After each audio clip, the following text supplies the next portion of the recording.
Bismillahirrahmanirrahim. Assalamualaikum warahmatullahi wabarakatuh.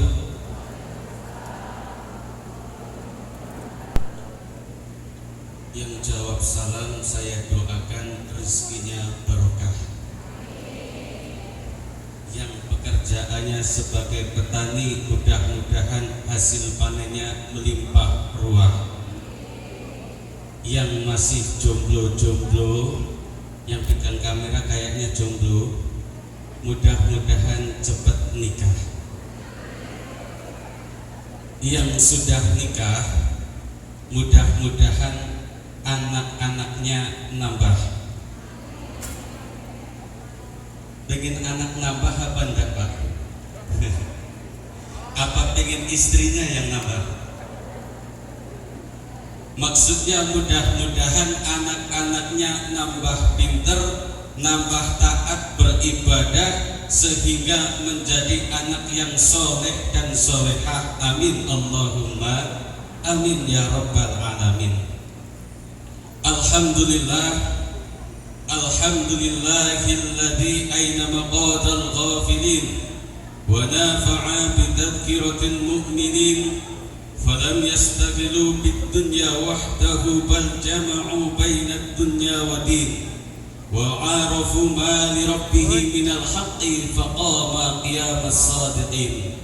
أحمده حمد الحامدين، أستعينه وأستغفره فهو النعم المولى ونعم المعين.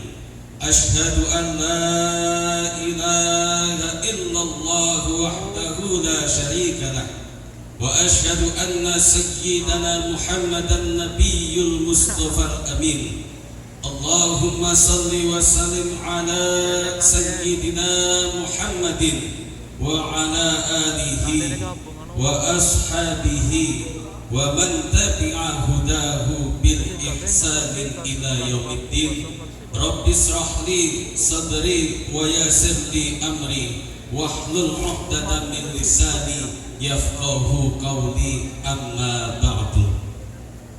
Sa'adatul muhtaramun aizatul kiram, para alim, para ulama, para masyayikh Kota Prabu Mulih yang sama-sama kita ta'zimi, yang sama-sama kita harapkan barokah doa serta barokah ilmunya. Amin Allahumma amin ya rabbal alamin.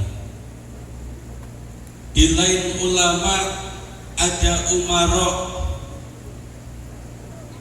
jajaran kepemerintahan Kota Prabu Mulih, Bapak Insinyur Haji Ridho Yahya dan Bapak Haji Adriansah Fikri SH yang mewakili. Saya agak meri dengan foto yang di belakang, Bu. Kenapa yang sini pasangan, yang sana dewekan? Kok saya agak gimana gitu? Kenapa nggak minta foto yang berdua? Saya padahal punya, Pak. Saya punya yang dua. Kenapa nggak minta? Tahu yang ini berdua semua, saya kirim yang berdua juga. Iya, ini saya. Yang saya hormati dari Kemenak Kota Prabu Mulih, dari Kasipakis Bapak Suhardi yang baru 2 hari ada di Kota Prabu Mulih. Selamat datang Pak di Kota Prabu Mulih. Walaupun saya juga bukan asli Prabu Mulih, kita sama-sama pendatang di Kota Prabu Mulih. Tapi saya sudah asli KTP Prabu Mulih, jadi aman. Yang saya hormati Ketua TPPKK Kota Prabu Mulih, Ibu Insinyur Hajah Suryanti Astirahayu. Mohon maaf Bu, saya noleh ke belakang biar nggak salah nama. Kalau salah nyebut nama saya nanti disuruh bikin bubur merah ganti nama orang. Yang saya hormati Wakil Ketua Tim Penggerak PKK Kota Prabu Mulih, Ibu Hajah Reni Indayani SKM. Kemudian yang saya hormati ibu-ibu Majelis Taklim sekota Prabu Mulih di dunia nyata maupun di dunia maya. Yang saya hormati semua yang hadir, yang tidak saya sebut satu persatu. Kalau saya sebut satu persatu, yakin ini tidak jadi pengajian, tapi nyebut-nyebut nama aja sampai selesai nanti. Seperti tadi yang disampaikan sambutan mewakili Bapak Haji Insinyur Ridho Yahya, bahwasanya mudah-mudahan kumpulnya kita pada siang hari ini itu tidak sekedar kumpul-kumpul saja. Resiko ngaji di pinggir jalan, kalau ada motor lewat mesti nggak kedengeran. Jadi mudah-mudahan kumpulnya kita pada siang hari ini ditakdirkannya kita bisa bermuajahah bil wujuh dalam majelis yang mulia ini, kita semua mampu mengambil hikmah dari datangnya kita saat ini. Ibu tahu wit tahu enggak Bu? Wit-witan tahu apa enggak? Wit-witan itu bahasa Prancis. Kalau bahasa Indonesia itu pepohonan. Nah, kalau ibu nggak tahu pepohonan, itu pohon, pepohonan. Nah, itu yang hijau-hijau namanya wit-witan atau pepohonan. Pohon itu punya akar apa enggak, Bu? Punya apa enggak? Ibu sama ini tahu enggak pohon? Tahu. Kok ragu kayak tahu pohon mana pohon? Pohon itu punya akar apa enggak? Punya. Di mana letak akarnya? Di bawah. Dari dulu akar itu di bawah. Di bawah tanah, terpendam oleh tanah. Pohon bisa tinggi karena nyambung dengan akar, karena mendapat suplai makanan dari akar. Pohon itu tidak tumbang ketika diterpa angin kencang karena ada akar yang menopangnya. Pohon itu bisa tumbuh subur, bisa tumbuh rantingnya, bisa ada daunnya, juga bisa lebat buahnya. Itu karena nyambung dengan akarnya. Ada pohon kok tidak punya akar, yakin, hakul yakin pohon itu pasti kering, pohon itu pasti lemes, pohon itu mesti mati. Begitu juga dengan kita hidup di dunia ini, kok nggak mau nyambung dengan yang menyuplai kita. Siapa? Para anbiya, para aulia, para ulama warasatul anbiya. Maka yakin kehidupan kita pun akan kering, maka yakin hati kita pun akan membeku, maka yakin hati kita pun akan mati. Bu, sebenarnya pengajian seperti ini, ceramah seperti ini itu tidak perlu lama-lama. Tidak perlu lama-lama. Mau idoh seperti ini bagi ibu-ibu majelis taklim itu tidak perlu lama-lama. Sebenarnya cukup sambutan tadi, tutup dengan doa, selesai. Seharusnya gitu. Cukup seperti itu bagi ibu-ibu majelis taklim. Kenapa? Karena setiap hari ibu-ibu itu langsung dapat mauidhah dari Allah Subhanahu wa Ta'ala. Yang tadinya muda sekarang sudah tua, mauidhah langsung dari Allah. Yang tadinya matanya bisa melihat dengan jelas, sekarang buram, itu mauidhah langsung dari Allah. Yang tadinya kupingnya waras, sekarang sudah budek, sekarang sudah pekak, itu mauidhah langsung dari Allah. Yang tadinya bisa makan apa saja, sekarang dibatasi, tidak bisa makan garam, tidak bisa makan yang manis, tidak bisa makan yang asin. Itu mauidhah langsung dari Allah. Maka mauidhah yang dari manusia itu sebenarnya tidak perlu lama-lama, karena ibu-ibu sudah dapat mauidhah setiap hari dari Allah. Setuju, Bu? Nah, kalau setuju, kira-kira ini jam berapa? Jam berapa Pak? Ya, mati jamnya.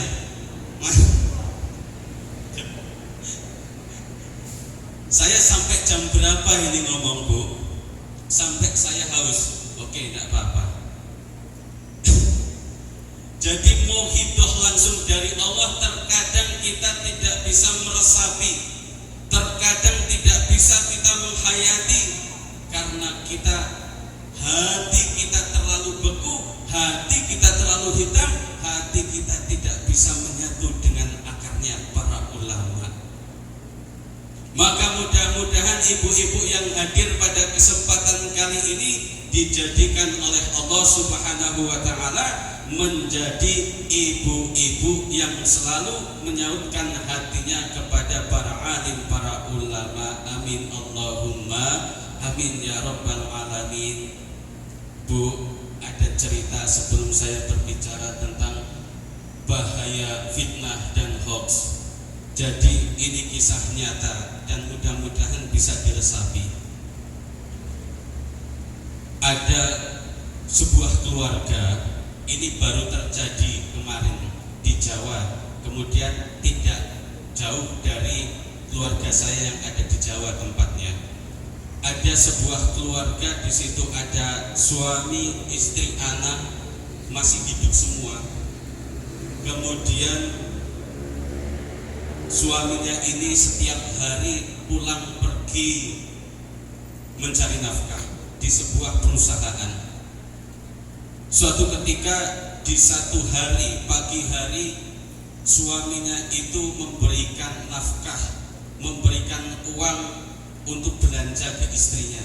Tetapi pada pagi hari itu sebelum suaminya berangkat, istrinya itu minta nambah, minta ditambah uang belanjanya, tetapi suami nggak punya uang lagi.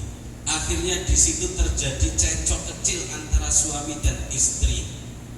Belum sampai berhenti cekcoknya, suami sudah berangkat bekerja. Di tengah jalan, qadarullah, suaminya ini mengalami kecelakaan. Dan saking parahnya kecelakaan, benturan itu terjadi. Kepala suami tersebut membentur batu pembatas jalan. Mendengar kabar itu, istrinya luar biasa sedihnya Bu. Baru bertengkar tadi pagi, mendengar kabar siang hari suaminya sudah dirawat di rumah sakit. Ketika istrinya pergi ke rumah sakit melihat suami tidak sadarkan diri, diperban di mana-mana, sedihnya luar biasa. Keadaan seorang suami yang seperti itu dilihat oleh istrinya, luar biasa sedih yang dialami perasaan istrinya itu. Ditungguin 1 hari belum sadar, 2 hari belum sadar, 3 hari juga belum sadar, sampai 3 hari, sampai minggu ketiga baru suaminya ini bisa membuka mata. Ketika suami bisa membuka mata, bayangkan betapa bahagianya seorang istri yang mengharap-harap cemas suaminya yang tergolek lemah di ranjang rumah sakit. Saat dia ingin mencari nafkah, luar biasa bahagianya ketika menjumpai suaminya bisa kembali lagi membuka mata. Ngobrol sana sini, ngobrol sama sini, ternyata saat ngobrol suaminya mengatakan kalimat yang membuat hatinya sangat sedih. Kamu ini siapa? Kowe sopo? Karena di Jawa Bu, kowe sopo? Kami ini siapa? Di saat dia masih merasa bahagia mendengar kalimat yang diucapkan oleh suaminya itu, berubah kebahagiaan menjadi kesedihan. Sedihnya luar biasa. Ternyata suaminya tidak sadar lagi, belum sadar, belum mengenali siapa dirinya, padahal dia adalah wanita yang dia cintai. Seorang istrinya adalah seorang istrinya. Sedihnya luar biasa. Kemudian dirawat, terus dirawat, sampai akhirnya suaminya mengenali istrinya. Bahagianya luar biasa ketika suami kembali bisa mengenali istri. Kemudian sang dokter mengatakan, Pak, Bapak ini kan sudah ingat istri, sudah ingat sekelilingnya. Bapak boleh sekarang pulang ke rumah. Silahkan diizinkan pulang dari pihak rumah sakit. suaminya, "Ndak ah dok, saya nggak mau pulang, saya nyaman di sini. Saya nggak pengen pulang, saya lebih nyaman tidur di sini." Ternyata suaminya itu belum sadar, dia belum pengen pulang. Orang yang lama sakit di rumah sakit kok nggak mau pulang, berarti dia belum sadar, karena dia lebih nyaman di rumah sakit daripada di rumahnya. Orang kok nggak mau pulang, berarti dia belum sadar. Ibu-ibu juga seperti itu, hakikatnya bukan penghuni dunia ini, Bu. Ibu-ibu itu akhirat tempat kembalinya, rumahnya di sana. Kok saat ini ibu-ibu merasa nyaman di dunia, tidak pengen pulang, ya artinya ibu-ibu belum sadar. Maka sadarlah, Bu, cepatlah pulang. Nah, kira-kira mau kapan pulang, Bu? Mau kapan pulang? Masa nggak mau pulang? Pulanglah, Bu, sadar. Sudah ditunggu kawan-kawan, sudah ditunggu keluarga-keluarga yang dulu. Bu, masalah mati itu ada dua kemungkinan. Yang pertama, saya dulu yang lebih mati terlebih dahulu karena saya lebih muda, atau ibu-ibu terakhiran, atau saya terakhiran, ibu-ibu duluan. Cuman itu aja, saya dulu atau ibu dulu, sudah. Cuman di situ saja rahasia kematian.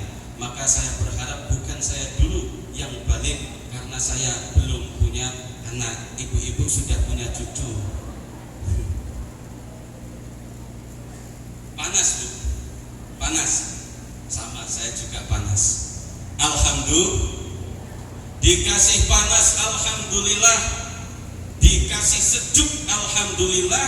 Dikasih hujan juga, alhamdulillah. Karena semua merupakan nikmat dari Allah Subhanahu wa ta'ala. Jadi manusia itu jangan kakean Rasulullah. Rasulullah itu bahasanya Bu Wali. Kenapa saya tahu? Karena saya tetangganya di Temanggung. Jadi bahasa Bu Wali itu Rasulullah. Yang namanya manusia itu kebanyakan Rasulullah. Kalau bahasa Indonesia ngeluh. Kalau bahasanya Allah, innal insana khuliqa halu'a. Sesungguhnya manusia itu diciptakan dengan penuh rasa keluh kesah. Dikasih panas, ngeluh. Dikasih hujan, ngeluh. Dikasih angin, ngeluh. Tidak ada angin, ngeluh. Dikasih pahit, ngeluh. Dikasih manis, masih ngeluh. Pokoknya opo karepe sebenarnya gak tahu maunya apa, pokoknya ngeluh aja gaweane manusia itu. Makanya manusia itu mempunyai sifat yang dalam bahasa Sangsekerta atau bahasanya Bu Wali di Kota Temanggung adalah Dresulo. Jadi jangan kakek Dresulo, jadi manusia banyak-banyaklah bersyukur, pandai-pandai menata hati, pandai-pandai menata lisan, pandai-pandai menjaga tangan sesuai dengan tema kita, waspadai bahaya fitnah dan hoax. Ini bacanya hoax, box.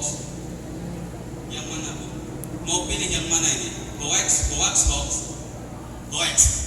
Kayak orang muntah-muntah. Hoax. Jadi hoax itu sebenarnya apa toh?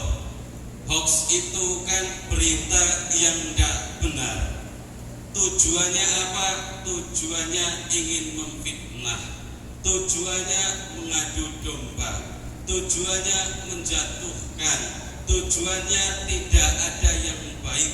Maka di dalam Islam hoax disebut dengan fahisyah. Apa itu fahisyah? Fahisyah adalah perbuatan yang keji, perbuatan yang dilaknat oleh Allah Subhanahu wa ta'ala. Bahkan kanjeng Nabi Muhammad sallallahu alaihi wasallam, kanjeng Nabi Muhammad sallallahu alaihi, Bu, kalau ada yang nyebut nama Nabi Muhammad, ya mbok ikut sholawat. Karena sepelit-pelitnya manusia di dunia ini, apabila ada orang menyebut nama Nabi Muhammad dia tidak mau bersolawat. Mau ndak ibu-ibu dianggap orang pelit? Mau apa ndak? Ndak mau. Yo nyaur bu, Nabi Muhammad sallallahu alaihi. Nah gitu kan, jadi nggak kelihatan ngantuk. Sesekali aja melek nggak apa-apa, habis itu tidur lagi nggak masalah. Pulang ditanya pengajiannya apa, nggak jelas, nggak masalah. Yang penting udah datang aja kayak gini udah selesai. Ibu-ibu tetap khairun min alfi raka'atin. Asal mau duduk aja di dalam majelis taklim seperti ini lebih mulia daripada sholat 1000 rakaat. Walaupun balik dari sini ditanya tadi ceramahnya tentang apa, ngantuk aku, tidur gak jelas, yang ceramah juga gak jelas ngomong apa. Seperti itu aja, asal pantatnya masih di sini sampai nanti doa balik sudah mendapatkan ganjaran lebih mulia daripada sholat 1000 rakaat. Maka gak apa-apa ibu-ibu, tidur aja gak apa-apa. Yang penting duduk aja, jangan gintingan sini, jangan. Tidur aja mau tidur di sini asal mau duduk di sini udah lebih mulia daripada orang sholat 1000 rakaat. Saya biar ngomong aja, kalau sudah selesai saya kasih tahu, bu sudah selesai baliklah. Bu tidur nah. Jadi di dalam agama Islam yang namanya hoax disebut dengan fahisyah. Bahkan Nabi Muhammad, nah lupa kan?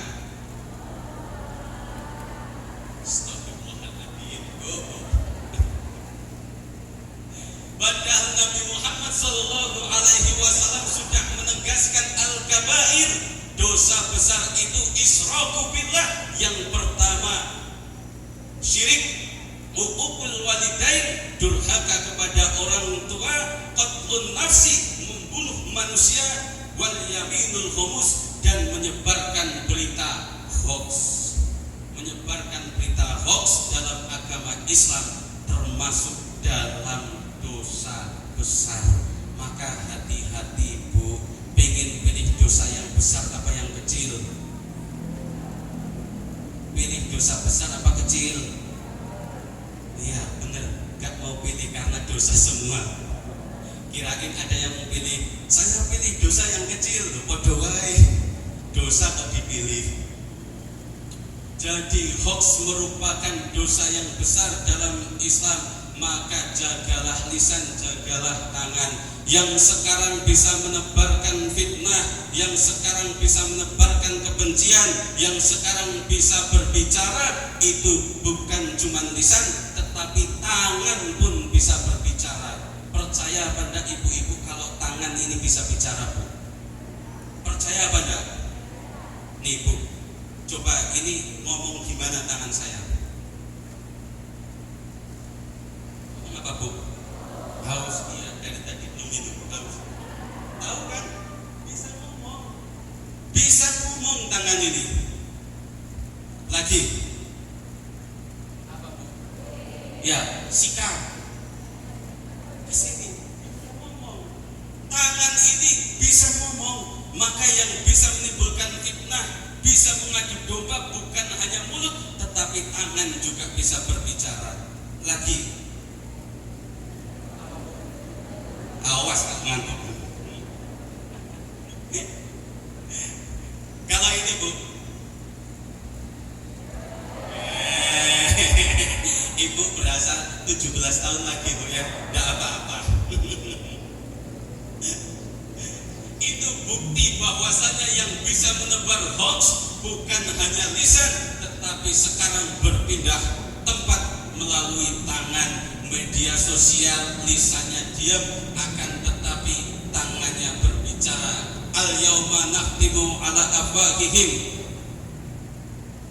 wa tukallimuna aydihim wa tashhadu arjuluhum. Sekarang sudah tiba di mana mulut ini dikunci, tidak berbicara, tetapi yang berbicara adalah tangannya.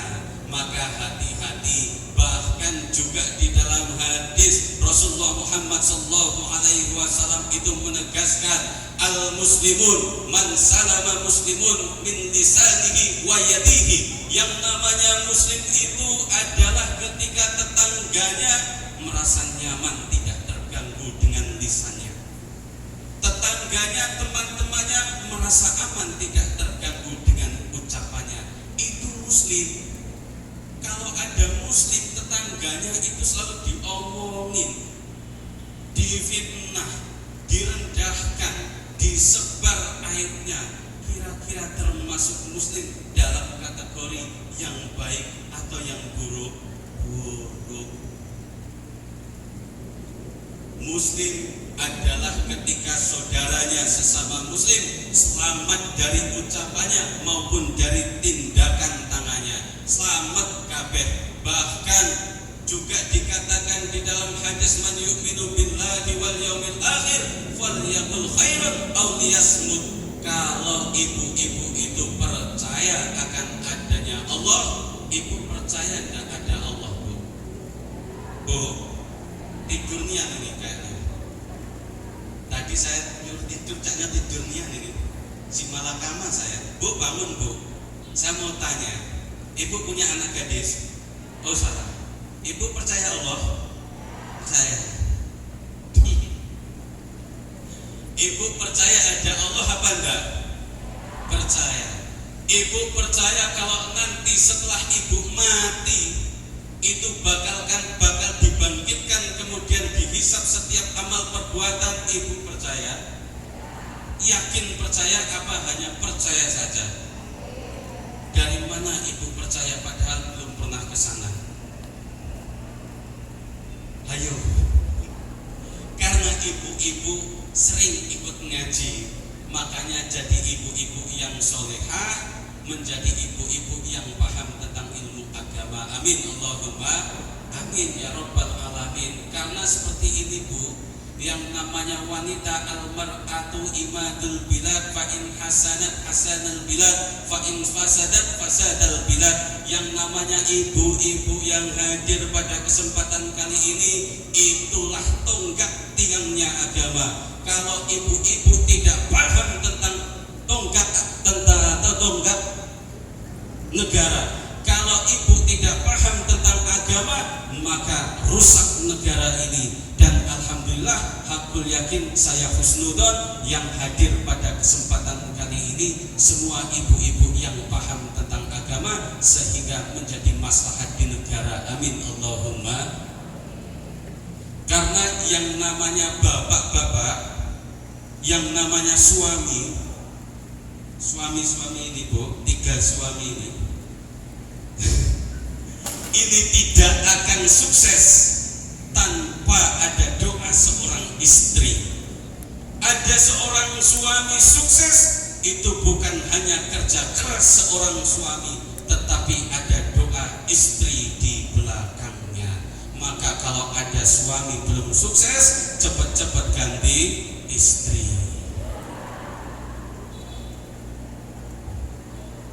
Ya udah 15 tahun kok enggak sukses-sukses, berarti doa istrinya enggak mustajab ini.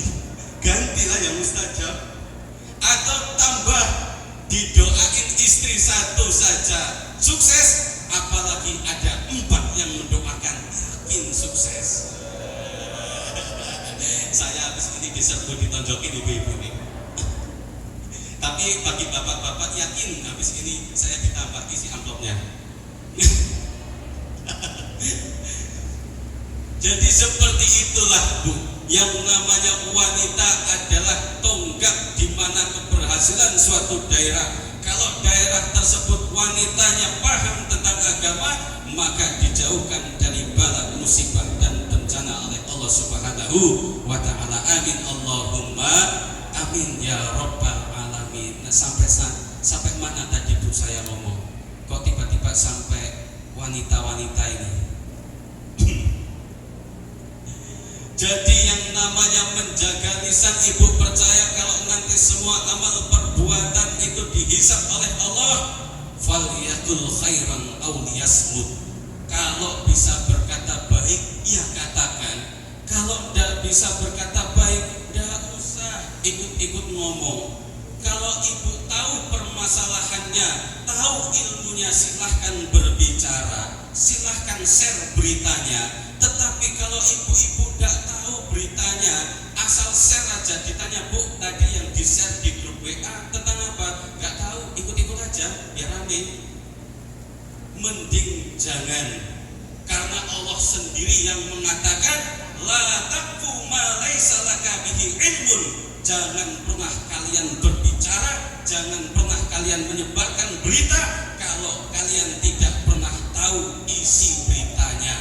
Inna sam'a wal basar wal fu'ad kullu ulaika kana anhu mas'ula. Sesungguhnya kelak apa yang kita perbuat, pendengaran kita, basar, penglihatan kita, fu'ad, hati kita, kullu ulaika kana anhu mas'ula, semuanya akan dimintai pertanggungjawaban di hadapan Allah Subhanahu wa ta'ala. Yang punya lisan akan dimintai pertanggungjawaban melalui lisannya. Yang mempunyai mata akan dimintai pertanggungjawaban melalui matanya. Yang mempunyai telinga akan dimintai pertanggungjawaban melalui telinganya. Yang mempunyai harta akan dimintai pertanggungjawaban melalui hartanya. Yang mempunyai jabatan akan dimintai pertanggungjawaban melalui jabatannya. Yang biasa ceramah juga akan dimintai pertanggungjawaban karena ceramahnya. Maka orang yang banyak berbicara itu lebih dekat dengan neraka daripada dekat dengan surga. Yakin ini Bu, orang yang lebih banyak berbicara itu orang yang lebih dekat dengan neraka daripada dengan surga. Nah sekarang yang banyak berbicara di sini saat ini saya ke ibu-ibu, berarti yang dekat dengan surga, yang dekat dengan neraka saya ke ibu-ibu. Iya, nggak usah yakin Bu, biasa saja. Saya udah sadar kok, saya udah dekat. Makanya kompensasinya apa? Saya dapat snack kayak bapak-bapak, ibu cuman di situ biasa. Ya itu kompensasi dekat dengan neraka ya komplit seperti ini, tidak apa-apa. Ibu-ibu tidak usah meri, karena ibu sudah ada jaminan dekat dengan neraka. Ibu-ibu duduk di bawah, jangan ngiri. Yang di atas ini adalah orang-orang yang dekat dengan neraka. Tapi insya Allah bapak-bapak duluan, saya ngikut ngikut ke yang baik maksudnya. Nggak maulah yang namanya ngikut-ngikut kok jelek. Ibu-ibu yang saya hormati, jadi di dalam kaidah fikih, itu ada namanya hukum Islam. Di dalam hukum Islam itu ada yang namanya hukum makruh. Makruh itu pengertiannya adalah sesuatu yang tidak disukai oleh Allah Subhanahu wa ta'ala. Makruh adalah perkara yang tidak disukai oleh Allah. Makan terlalu banyak makruh, Allah tidak suka. Minum terlalu banyak makruh, Allah tidak suka. Tidur terlalu lama makruh, Allah tidak suka. Ceramah terlalu panjang juga makruh, Allah tidak suka. Jadi agar tidak makruh, nanti saya lagi ceramah asik-asik, nada tinggi, intonasi semangat, tiba-tiba Allahu Akbar, kan gak enak. Kayak orang kentut tiba-tiba disuruh tahan, kan gak enak Bu. Mending sebelum saya mau kentut kemudian ditahan, saya lebih baik tahu diri agar tidak makruh. Ibu-ibu yang saya hormati, mudah-mudahan apa yang saya sampaikan itu bisa menambah hikmah pertemuan kita pada siang hari ini. Kalau ada baiknya, kalau ada ilmu yang disampaikan, ini jangan menganggap orang yang berbicara ini pandai tentang ilmu. Kalau saya hafal Al-Quran, jangan anggap saya pandai tentang Al-Quran. Kalau saya bisa menyampaikan kebaikan, jangan anggap saya punya kebaikan. Orang itu pandai bukan karena dia pandai, karena dititipi kepandaian oleh yang maha pandai. Orang itu baik bukan karena dia bisa menjadi baik, karena diberikan kebaikan oleh yang maha baik. Orang itu alim bukan karena dia alim, karena dititipi kealiman oleh yang maha alim. maka apapun yang disampaikan pada siang hari ini, manusia sekecil pun tidak bisa menyampaikan kebaikan. Kebaikan tidak bisa disampaikan oleh manusia. Kebaikan tidak bisa diciptakan oleh manusia. Manusia tidak bisa memberi kebaikan sekecil apapun. Kalau ada baiknya, al khairu kulluhu fi yadaik wa syarru laisa ilaik. Yang namanya baik itu mesti datangnya dari Allah, karena Allah adalah yang maha baik dan yang mempunyai kebaikan. Wallahul muwaffiq ila aqwamit thoriq.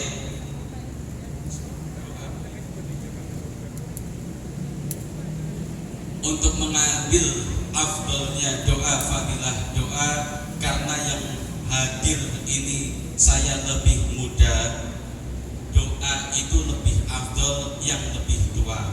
Saya ini baru 18 tahun kemarin, jadi belum afdal ketika saya memimpin doa. Iya, saya fasih, doanya hafal, tetapi hati ini masih pengen dipuji.